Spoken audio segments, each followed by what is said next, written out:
As I said last weekend, this month of October is filled with three different challenges for us. Matthew's gospel challenges us with our responsibilities to the vineyard.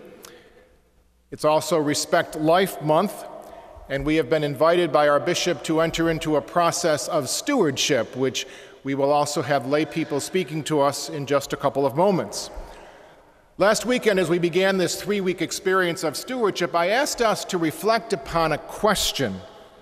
And the question was this: what framework do we use in making our moral decisions? I shared with you some research last weekend that said that many of our young people, and I would say perhaps many of our older people, that the framework they're using is the simple framework of, if it feels good, do it. That really isn't good enough for the Catholic Christian. As Catholic Christians, we believe that morality is revealed, inherited, and shared. It is revealed to us through the Scriptures, we inherit it through the teaching of the Church, and we are challenged to share it. So where does this moral framework come from? Well, certainly, Jesus put forth the moral framework in his parables. The Good Samaritan, the prodigal son, and the Gospels all tell us to love our neighbor as ourselves. In Matthew's Gospel this weekend, Jesus invites all of us to the banquet, an invitation to the acceptance of a way of life, a shared moral framework of loving God and loving neighbor. But let us also go way back to the First Testament that we used to call the Old Testament. The prophet Micah basically gives us the bottom line. Remember the quote? He gives us what the Lord really expects of all of us. And this is the quote. He said, "He has told you, O mortal, what is good. And what does the Lord require of us to do? But justice, to love kindness, to walk humbly with our God." 3 criteria: justice, kindness, humility. Justice in the Bible means something more than just the punishment of a crime, fitting the punishment fitting the crime, or a fair distribution of scarce resources.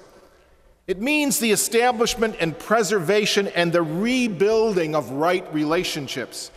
It means that I live with my neighbor in such a way that I can look him or her in the eye and he can look me in the eye. It means that we respect each other's boundaries, and if we ever trespass against our neighbor's boundaries, we make amends insofar as possible, restoring double for what we have taken or destroyed, so that there are no hard feelings. Justice, that first requirement. The second is kindness. What does kindness mean? That if my brother or sister or my neighbor is in trouble, I help him or her. Kindness means that I answer Cain's question, am I my brother or sister's keeper? That I answer that question with a resounding yes. And when I ask myself, who is my neighbor?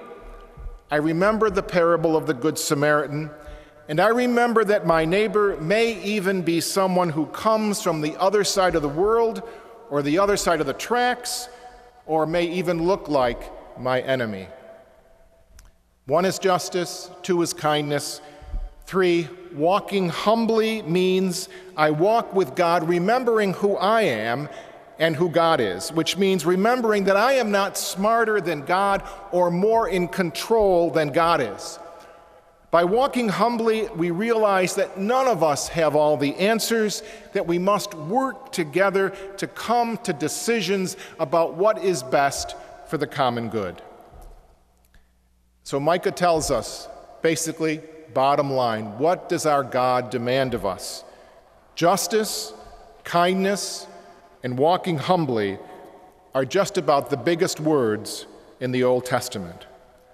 Loving your neighbor as yourself and being your brother or sister's keeper shout at us from the New Testament. So this week, let us ponder how we use these scriptural texts when we make decisions about this vineyard we have been gifted with, about respecting life, and about stewardship. The invitation to all of us is to be part of this revealed tradition and share this moral framework. And so now I would like to introduce our two trustees, Dan Cantone and Virginia Leasure, who will speak to us this second week of our stewardship experience.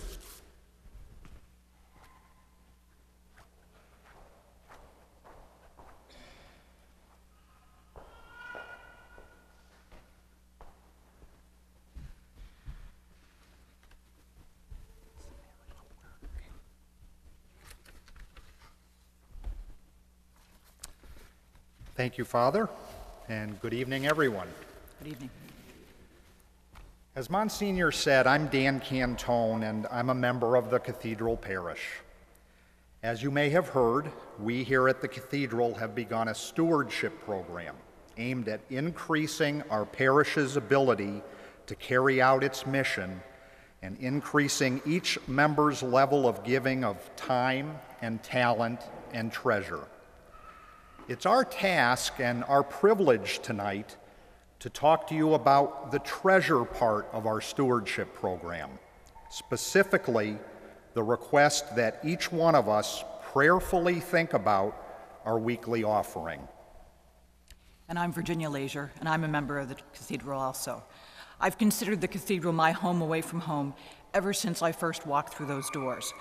I was raised in a religious Protestant family, but slowly moved away from God through my college years and attempted to prove that I could take care of myself and didn't need help from anyone else.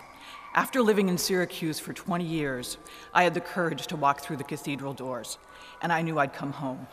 Through that God's grace and the prayers of my family, I became a Catholic in 1998, and I joined the Cathedral Parish.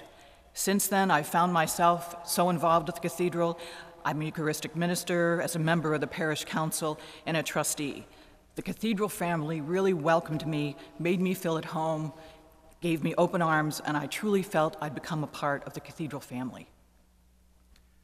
My path to the Cathedral is really a journey of the entire Cantone family. In the late 1990s, we were at a transition point as our pastor in Camillus was making the move here and being reassigned to the Cathedral. So my bride, Kathy, and our three, at that time, preteen daughters and son, decided to visit Father Champlin by attending Saturday 5:10 Mass at the Cathedral. By Advent of that year, we were officially Cathedral parishioners. To say that the diversity, the open arms, the reverence, the tradition, the genuine spirit of the Cathedral have been instrumental in our lives and in our children's upbringing would really be an understatement. We transitioned to the 9:45 Mass for religious ed classes, and now 16 years later, we've never looked back. All three Cantone children served in various capacities as altar servers, part-time office staff, and even student sacristans. Each of our children were confirmed here, and we're especially joyous that over the next 2 summers, our oldest daughter and our son will be married at the Cathedral. As for me, because I was so grateful that God did not give up on me when I found him again, just like the prodigal son, I made a commitment to contribute my time, my talent, and my treasure to God and to the Cathedral. My parents had taught me about tithing as a Protestant when I was growing up as a child. Although they were poor, their example was that they still gave to our church every week. So when I became a Catholic, I committed to give weekly to the Cathedral. When I received a raise, I increased my contribution. When I received a bonus, I shared that with the Cathedral also. Last week, Les and Mary Claire spoke to all of us about the value and opportunities of giving of our time and talent at the Cathedral. Today, we turn to our treasure. How can we do our very best to assist the parish within our own financial resources? In a way, this comes at possibly the most challenging time in all of our lives. With the economy presenting so many uncertainties for everyone, you could probably say we're asking for the impossible. Well, Virginia and I would like us all to imagine to focus on what we realistically can do to be good stewards to our cathedral parish. God never asks us to perform the impossible. So we're going to begin tonight with 5 specific ways for everyone to think about that will collectively make a huge impact on sustaining our mission to serve the parish with pride, with hope, and with dignity. Our first suggestion is really simple. Join the cathedral parish. Speak to Father, either of the fathers, or Sister Maureen, or even one of our greeters, and see how easy it is to have Cathedral become your religious home base. There's no pressure. Nobody's going to contact you about soliciting contributions. Rather, it just becomes easier in spirit to support the church when you're actively part of the Cathedral family. A second easy way to help in the treasure part of our stewardship is to use the automatic withdrawal for weekly offerings. My commitment to the Cathedral was a scary one when I made it, but I took the leap of faith to trust in God that He could provide for me. So I signed up for the automatic withdrawal from my checking account at the Cathedral. I sent a voided check in with my authorization, and a couple weeks later, it just started automatically. And I still receive the envelopes for, special donations. But for me, I have a sense of freedom and peace knowing that no matter where I am on the weekends, my treasure is still coming to the Cathedral and God. A third possibility is one that I personally hope to achieve, and that is to use all 52 envelopes during the year. When we're on vacation or at another parish for a weekend or simply not able to be at Mass, the Cathedral is here 24/7, every week, every month. How easy it can be to increase our giving by just remembering that when we're away, the Cathedral is still ministering to our parish and reaching out to others. So don't discard your collection envelopes. The ushers aren't going to refuse your September envelopes in October, that's for sure. Now, these are really not my September envelopes. Okay, the ushers are going to be welcoming any contributions that you can make. And by really doing nothing other than what you did the week before, you can increase your giving by 5 to 10% or even more by just not forgetting about the Cathedral when you're not here on a Saturday or Sunday. Consider bringing in your offerings from prior weeks when you come to the next Mass. Another suggestion is to just adjust your giving and try not to stop, even when it seems impossible. There's certainly been times over the past years when my income has gone up, and yes, like many of you, has gone down. We all know that only too well in these times. I've changed my contribution accordingly. Whenever, as I said, I got a raise, I increased it, but whenever I got a demotion or a different job that paid less, I decreased it, but I never stopped giving. Whenever I think of my commitment as a burden, I just remember that it's only a blessing from God that I even have a job or that I have any money at all. Trusting in God is for me the most difficult part of my faith. It's a constant struggle for me to remember that I need God's help in everything I do and that I can't do it alone. And I do know that if I trust in Him, He will take care of me and provide for me. And finally, our fifth and last suggestion about stewardship is what we'd call give up or round up. We're all accustomed to making sacrifices during Lent. We always tend to give up something for Lent. Virginia and I want to propose carrying out our notion of sacrifice to the whole year, and in a way that we all can manage.